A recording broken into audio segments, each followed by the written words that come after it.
Ayan, tubig na ho. Umapaw na yung ilog. Hindi pa madira yan.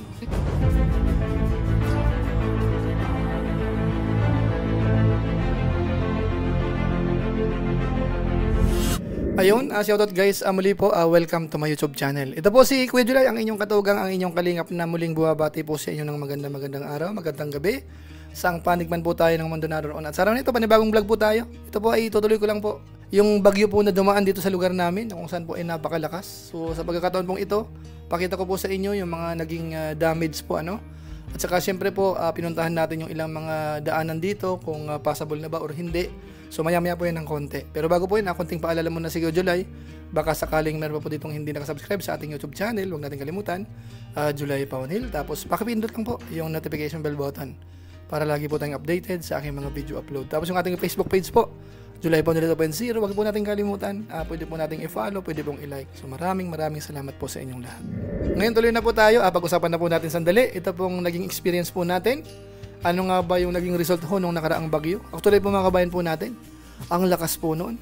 Siguro po mula nung ako po yung nag-retire, ito siguro yung nakita kong malakas na hangin talaga. As in, napakalakas po.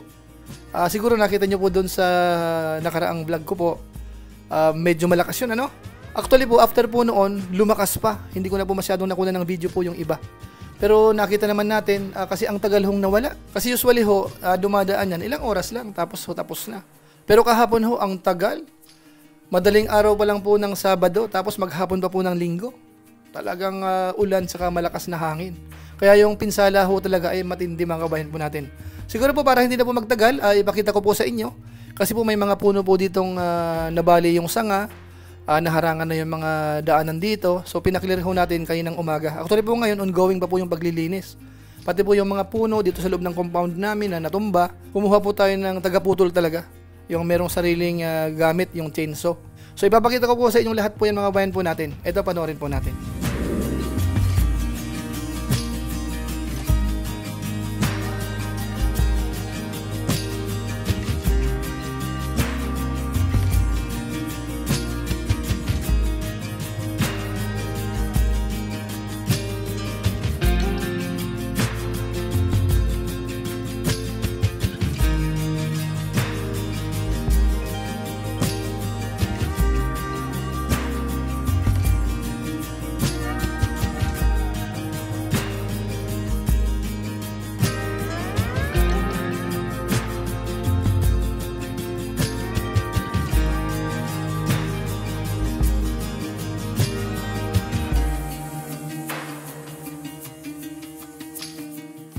So ito na po yung aftermath ng bagyong Uwan. So may mga sanga nung puno na talagang bumagsak po ito. Tingnan niyo po Ayan, sanga ng mangga po yan. Malaking sanga po yan. Ito mas malaki yun. So makita natin dito, nagkalat po yung mga dahon. Ayan. So ito, bumagsak po ito. Malaking sanga yan. Ayan. Galing po doon sa taas yan. Ayan. Tapos yan po ay tinamaan yung kable ng internet. Ayan, yung papunta doon. Tinamaan po yung internet. Okay, so dito sa side na to, ito ang pinaka na-damage. Malaking sanga. Buti hindi naman tumama dun sa bahay. Okay. Tapos dito naman tayo sa kabilang side. Umpisan ko po dito. Yung sa may gas station natin walang problema. Kahit yung canopy kahapon na sabi ko baka masira, hindi naman. Okay siya. So dito sa garden natin, may mga ilang ano po na tuklap. Konti. Ilan lang naman po yan. Pero yung tanim natin, tingnan natin. Muna, dito sa kabilang side. Yung ilang talong na maliliit pa, medyo tinamaan pero mukhang kayang mag-survive. Ayan, tingin ko okay pa yan. Yung matatabang okra natin, medyo talagang ano siya. Talagang natumba talaga sila. Kahit anong laki ng puno niya. So observe natin kung mabubuhay pa sila. Tingin ko mabubuhay pa naman. Kung may madamage man siguro, baka konting-konti lang. Pero sa tingin kong mas nakakarami, mabubuhay pa ito. Kaso nga lang, siyempre yung bulaklak wala na yun. Yung sili natin, medyo ganun din. Yung iba na damage, tumba yung iba. Tumba yung iba. May mga bunga na tumba. Ayan, tumba. Pero ganun din, kaya pa yan. Talong, ganun din. Lahat may tama talaga. Ayan. Ito. Pero tingin ko, pwede pa yan. Observe natin. Baka sakali. Ano? Ngayon dito sa area na to, lapit ako ng konti. Diyan kasi doon sa kapitbahay natin, may mangga rin dyan. Ayun, so laglag din po yung sanga. Naputol yung sanga. Bumagsak doon sa gapangan natin ng sigarilyas. Ayun yung gapangan ng sigarilyas natin. Bagsak. Sira na po siya. Pati yung pananim natin, sira na yan. Nung isang araw, namitas pa tayo dyan. Ito yung short clips noon nung namitas tayo. Yung medyo malaki-laki na, harvest mo na yan. Panghalo natin sa sa sinigang. Yan, pwede na yan. May langgam? Yan, harvest mo na yan. Tanggalin na lang yung langgam. Malanggam eh. Malanggam. Lahat ng malaki na, mo na, pitasin mo na. Ayan, ano napitas mo? Ay. Ayan, yan yung napitas na sigarilyas, saka kalamansi. Tapos yung banda roon, talong din po yan hanggang dulo. Talagang ano po sila. Medyo naapektuhan po, naapektuhan. Yung mga kalamansi natin dito sa gilid, di masyado. Matibay po yung natin, yung kalamansi. Ayan. So ngayon iikot po tayo, ano? Iikot tayo. Yung mga gamit natin okay naman, kagaya ng sinabi ko kahapon, doon sa isang video natin, nakasecure naman po yung mga sasakyan. Dito natin nilagay yon. Ayos yan. Yung rice mill okay naman, kaso may mga nag-iwan ng pali dito sa labas. Nabasa ito. Siguro ilang part yan, medyo basa yan. Ito okay to kasi nilagyan ng takip. Yan okay siya. Tapos yung truck naman dito, wala tayong problema, areglado. Kaso nga lang, may ano tayo dito, may ilang palay. Yan. Amin pala to, akala ko hindi. Pero nakasilong naman, siguro nabasa ng konti yung dito sa bungad. Okay, yung sa jeep naman, ito, okay to, walang problema, areglado yan. Areglado yan dyan. Yung mga sagingan po, talagang wala na. Yung kamukha nito, tumba na po ito. May bunga na siya. Ayan, kaso hindi pa ganoon kalaki, pero pwede na. Ito po yung mga sagingan dito sa isang side. Lahat po yan. Lahat. Talagang yung mga puno, okay naman. Yung puno ng nyog, nag-resist po sila. Pero kahapon, habang binabayo, talagang ramdam ko talagang hirap na hirap silang Ito, medyo bakas po pa po natin dito. Bakas pa natin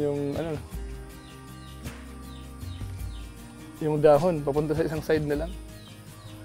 So dito may mga ilang puno rin dito. Yung tinamaan din pala yung bakod dito. Yung tinamaan yung bakod. Ito, so papatanggal natin to. Medyo tinamaan ito, ganun din. Tinamaan din yung bakod dito. So dito tayo sa pinaka-boundary po. Ating i-check natin lahat.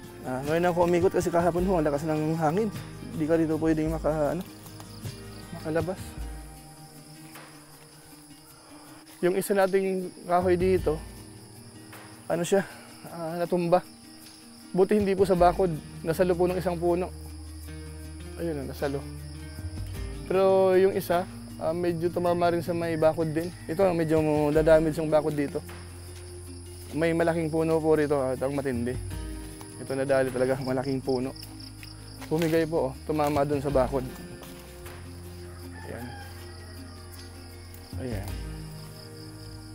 May tubig na rito. Sa laki ng ugat niya, tinumba po talaga. So kailangan iyan to. Ipapaputol ho natin to ng ano. So ito po ang medyo ano ng damage. Dito sa ano hindi na masyado yung kawayan, walang problema yan. Balak nang alisin yan eh. Yan. So doon sa dulo, doon tingin ko okay naman doon sa dulo. Okay naman doon. So ito talagang ano, ito talagang medyo sobrang damage. Yung isang CR dito sa labas, yung nanay, na ayaw pang tanggalin, natanggalan ng bubong, saka yung dingding. Sabi ko, alisin na yan, kasi ang dami ng CR dito eh. 3 dito sa bahay, tapos sa bahay gasolinahan, may isa pa. Kaso ayaw niya eh, gusto niya dito sa likod, meron pa rin. Ito, mga ano, mga suha po, ang dami oh. Mga suha yan. Yan oh. So tingnan ko kung kaya kong itayo uli yan. Pag pinutol ko kasi baka hindi na tumubo. Ayan, ito po yung mga saging na tinamaan talaga. So ngayon po, ngayong araw, maglilinis ngayon, general cleaning. So ano, kasi hanggang dito yan, talagang ano yan, talagang kalat yung dumi.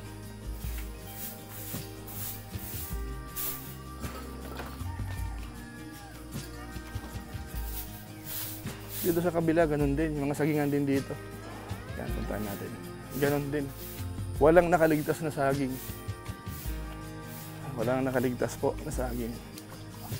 Dito sa kabilang side po, ganun din. Saging din po. Hindi rin pinatawad yung saging dito sa kabilang side. Yung mga nyug, okay lang. Matatag yung mga nyug natin eh. Yan. Ito yung bodega natin sa likod.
So clearing na po tayo. So may mga katulong na tayo rito ngayon. Ayan, hinahakot lang lahat yan para maklear natin.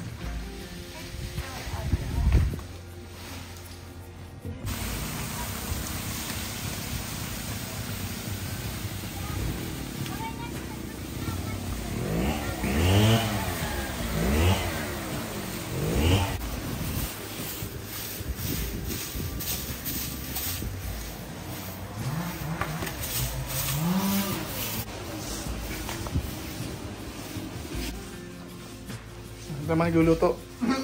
Native na manok. Ayan. Pangkok natin sila. Ito. Ayan. Tapos kakain tayo maya-maya ng konti. Rest muna. Ayan. Ayan may lahi yan. Yan sa baba. Askal. Nakakarpa oh. Nara. Ayan, karpa. Ayan, buhay pa. Karpa. Sarap iulam ito mamaya. 2 kilo. Ayan, karpa. Galing dyan sa may ilog.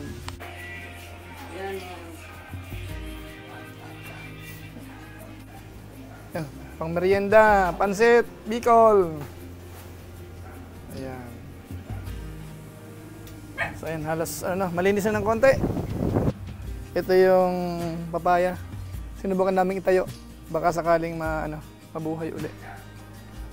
So yung mga pinagputulan dito, pinadala natin dito sa bodega.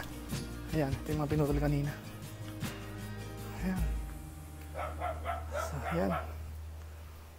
Ayan, pinagtanggalan kaninang kahoy. So medyo malinis na ng konti. Pero hindi pa tapos yan. So yan po yung mga kiniklear po sa ngayon. Hindi pa po tapos yan ha. Yung ginagawa na yan, ongoing po yan. So ngayon naman po, diretso po tayo doon sa papunta mo ng ilog. Kasi yun po ay madalas na pinapakita ko po sa inyo, makita natin yung level po ng tubig.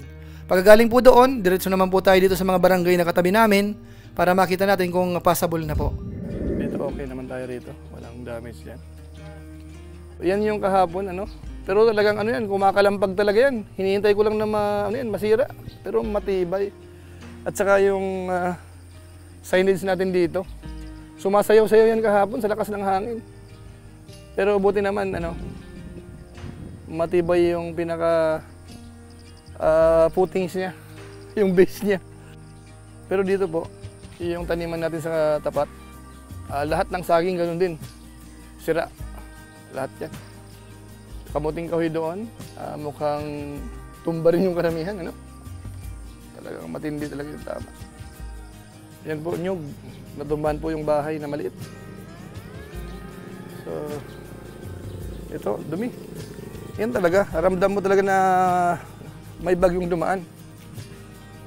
Ayan, mga kabahayan po dito. Ayun, talagang bakas po yung bagyo talaga. Sinaman ako nung aso natin, yung pinakamatandang aso ko. Sumama, tapos maraming aso dito sa dadaanan. Tingnan natin ko. Ayan, daming aso sa dadaanan. Pero hindi siya takot, Hindi siya takot. So, loko-loko rin tong aso ko na to. Siga dito sa kalsada, Isama natin doon.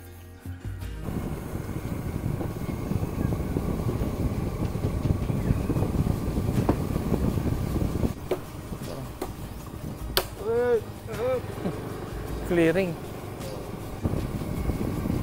Ay, may tubig na. Parang halos apaw na.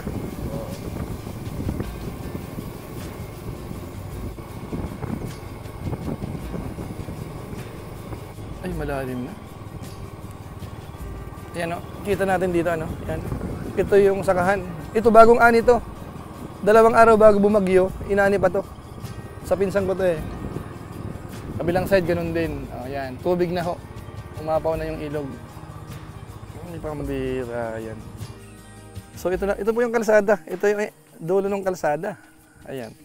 Pagtingnan natin, diyan tayo nanggaling, Ngayon po, tubig na naman yan. Ito yung lumang bahay natin. Ayan, ginawang kamalig. May tubig na naman. Sana wala yung mga equipment dyan. Kasi minsan dyan kami naglalagay ng gamit. Yung isa ditong kamalig. Ayan, wala na, sira na yan. Ayan, sira na. So, ang lakas talaga nung bagyo na yun. Ayan. Apaw na to. Konting-konti na lang siguro, mga 1 pie pa, 2 pie. Tubig na to, itong kalsada na to. Grabe po. Grabing pinsala na yan. Ayan. Yung mga bangkang di motor naman nandyan na. So, chinek ko. Yung katiwala naman natin daw, tinutukan yun kahapon. Para hindi lumubog. So, wala tayong problema dyan.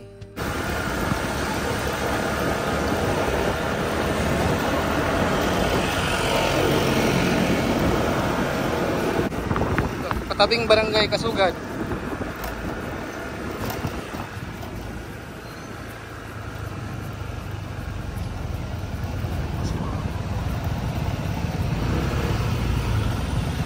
Nakakalusot na.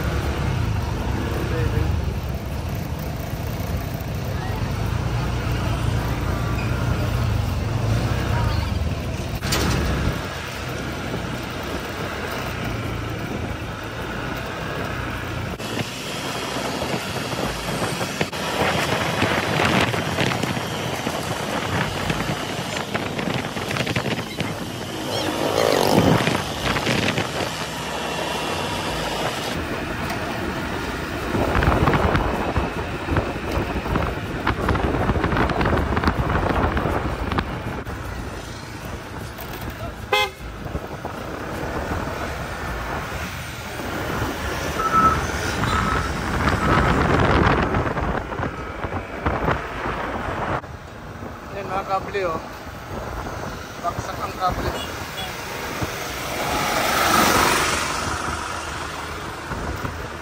Center ng Balaogan tayo.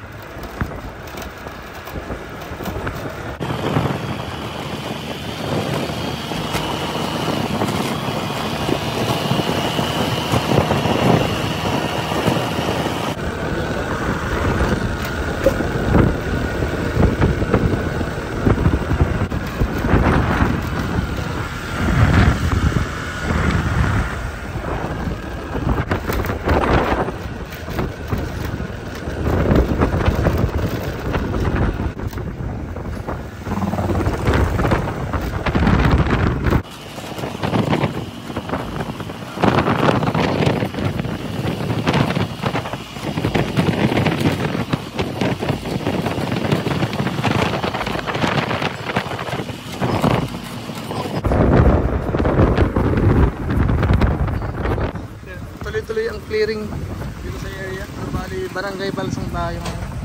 Lugat na yun. Tuloy-tuloy yung pag-clear.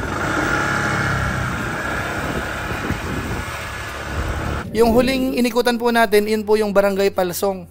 So papunta po yun bandang Tupas. So halos okay na po. Yung nagki-clear po doon, papunta po yun doon sa bandang unahan. So siguro humaya-maya ng konti, yan po ay clear na yan. Tapos yung kabila naman po, nakarating tayo doon sa bandang Kasugad. Ayos na po yan, hanggang Panoy po yan, clear na po yan. Meron po kasi mga nag-clear po kagabi, hating gabi na, narinig ko pa po yung andar nung chainsaw. Yung iba po doon ay opisyalis po ng barangay, yung iba naman po ay mga tumulong para madaanan po ng sasakyan. Kasi kaninang umaga ho, stranded yung isang bus, hindi makalusot. Pero ngayon po, clear na, nakakadaan na po sila. So antabayanan po natin yung bandang Bula, yung sentro mismo kasi malalim po yung baha doon kahapon. Tapos yung papunta na pong Pili, kung ang papunta ng Naga ngayon ay clear na. Tapos dito naman po sa kabila, yung papuntang Baaw naman kung galing ng Nabwa. So wala pa tayong update po sa ngayon kung clear na rin mga kabayan po natin.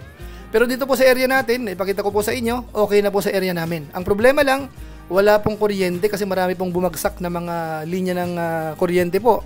Pati po internet, so wala ho. So ang ginagawa ko po dito, pumupunta po ako doon sa isang barangay na medyo malakas po yung signal ng Globe. Doon po ako nag-a-upload. Kaya kaninang umaga, ako po yung nakapag-upload. So ito po para ma-maintain po yung mga dapat nating update sa ating mga vlog. So ang gawin ko po, kapag mag-a-upload, pupunta po ako doon para yung mga supporters natin, mga taga-subaybay, meron po kayong update sa mga ginagawa po natin dito. So yan, clear na tayo dito, ano? So malinis na.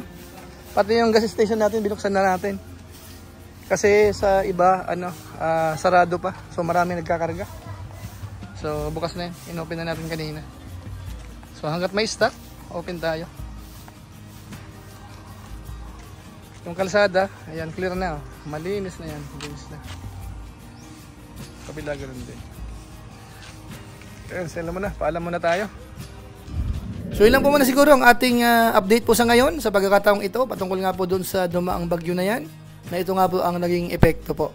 So maraming salamat po sa mga viewers po natin. Kung inyo po itong nagustuhan, pwede po nating i-share. At maraming salamat doon po sa mga hindi po nag-skip ng ads at saka po nagla-like ng ating mga upload.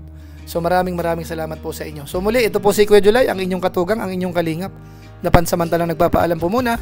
Kita-kita ulit tayo sa mga susunod ko pang vlog. Maraming salamat sa inyo walang sawang pagsuporta po sa ating YouTube channel. Pagpalain nawakin ng Diyos, mabait tayong lahat. God bless. Bye-bye.